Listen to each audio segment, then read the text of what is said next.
Yo, AntMan Quantumania post-credit scene revealed report. See what everything always has to say about this and check this out.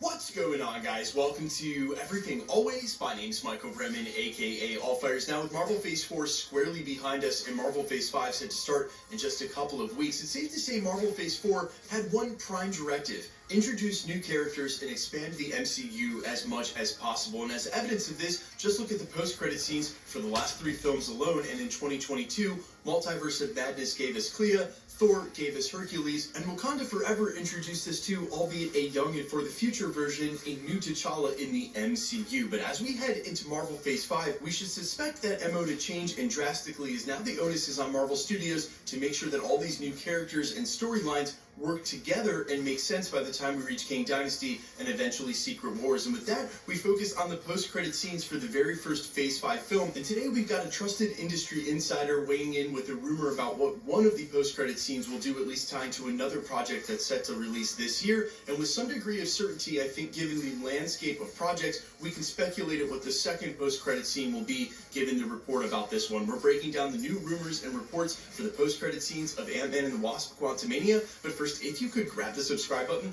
We do daily Marvel content at the channel, and that's all we do. Everything from official Easter egg breakdowns, trailers, and reviews, to the occasional industry insider report, and everything in between. So if that sort of thing's for you, hit the subscribe button, leave a comment down below. That will automatically enter you to win our ongoing PS5 giveaway, which we are right around the corner from, and we'll give away to coincide with the release of Ant-Man and the Wasp: Quantumania in just less than 2 weeks. So again, all you gotta do, be a subscriber, leave a comment on this video. If you want, stick around to the end of the video. We get into all the giveaway stuff again there. Okay, so while we're referring to this as a rumor, and at least for now, you know, the normal spoiler warning, this is coming from an industry insider. They've gotten things right in the past. The movie doesn't come out for 2 weeks, so if you really don't want to know anything about this, now would definitely be your chance to back out. My time to shine hello, the infamous Twitter scoopster, has posted that at least one of the post-credit scenes for Ant-Man and the Wasp: Quantumania is connected to Loki Season 2. Now, this shouldn't come as a bombshell surprise, considering the footage that they've already shown for Loki Season 2 involved heavy Kang imagery, and although we've heard separate rumors about a different villain, maybe a Sylvie from the future trying to clean up the mess that she made, Kang was always going to be at the center of it. Recently, there were reports of Jonathan Majors on set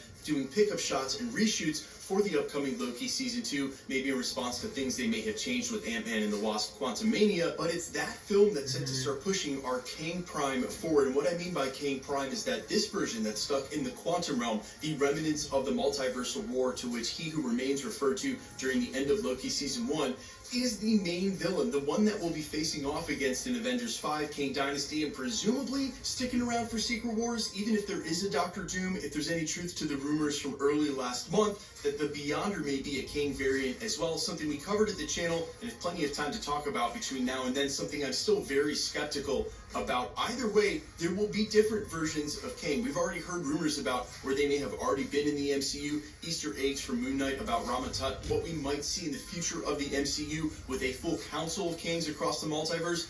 One of them has to be the big bad. It's this Kang Prime that we're seeing in Ant-Man and the Wasp: Quantumania, and I've said it since day one, you can't follow this Kang Prime, the big bad, the one that we're all scared about, into a dynasty if he's still stuck in the quantum realm at the end of the film. So signs we're always pointing to, regardless of what happens to Scott Lang, if he survives or not, regardless of how he tries to outsmart Kang during this film, Kang will probably escape the quantum realm, as he refers to it, a cage at the beginning of the film. And then this post-credit scene will most likely sort of tie up that loose end and show where he's headed or what he's doing right afterwards. This last part just speculation, and that's if my time to shine hello is correct. But considering their track record and the size and scope of this film, it is pretty safe to speculate there will be 2 post-credit scenes, and if one of them is going to focus on Loki, the other one is pretty easy to deduce. First and foremost, Guardians of the Galaxy 3, and this is not a knock on the film, quite the opposite. You guys know I love James Gunn. I can't wait for that movie, but it was written a long time ago. Pretty insular from what they're doing now with the multiverse. Remember, Guardians of the Galaxy in a different universe might have actually kicked off Marvel Phase 4.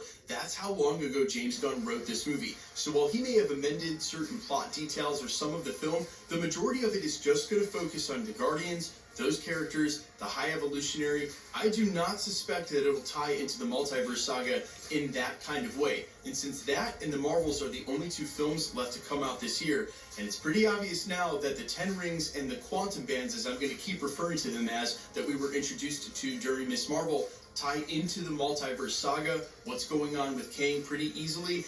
I think the next post-credit scene will obviously set up the Marvels. It's been reported, I've talked about it here at the channel, that at least internally, Marvel Studios loves the Marvels, wanted to make a huge splash, and are going to go all out. So outside of just marketing and trailers, and considering what I just said about Guardians of the Galaxy and the story probably not lining up with the Marvels that well, could there be a post-credit scene for that at the end of Guardians? Sure there could, but if it wasn't set up during the film, it might be a little out of place. This is the last movie before the Marvels come out. That's why I think it's very safe to say that at least one of the post-credit scenes will be dedicated to that. Again, just speculation, but we won't have to wait that long to find out if I'm correct. Now, one final thought is I think we will see what Kang is doing going forward after he gets out of the quantum realm.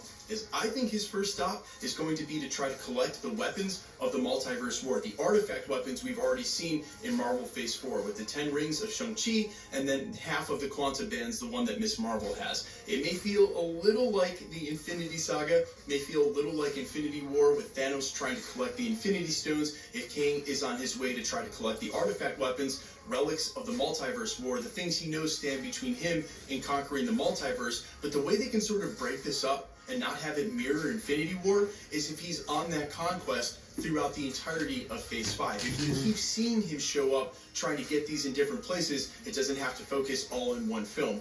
Ultimately, it will be Kang versus the Avengers with these weapons trying to stop him, and in the same way he sort of needs to defeat Scott Lang and or get out of the quantum realm at the end of this film, it will be the same in Kang Dynasty. If he doesn't ultimately win, then there's no Avengers Secret Wars.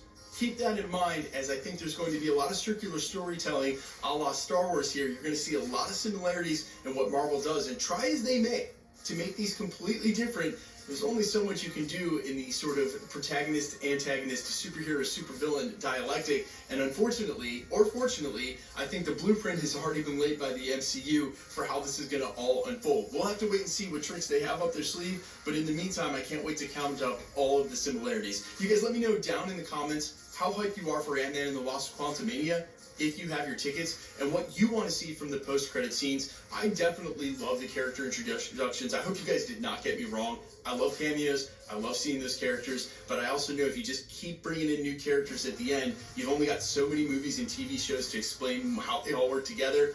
Marvel's definitely running out of that real estate between now and Kang Dynasty. You guys let me know your replies down below. Quickly, let's get into the giveaway stuff before I let you go. Alright, we're still giving away a PlayStation 5. We're going to do so with every Marvel movie release now instead of subscriber milestones. So all you got to do, be a subscriber, leave a comment on this video. Because it's truly random, the more videos you comment on, the better chance you have of winning.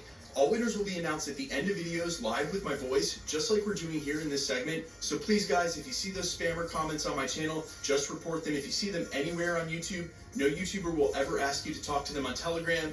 No YouTuber will ever ask you to pay for shipping. They're scammers. Please be vigilant. Please be safe. My name's Michael Roman. You can find me in a couple of places. Instagram and Twitter at I'mFires. You can also find me on Spotify, YouTube, Amazon, Apple, iTunes under the name AllFires with original music. Thanks for checking the channel out. Stick around. We'll be posting again real soon. Subscribe, like this video. Have a great day, and see you guys. Bye.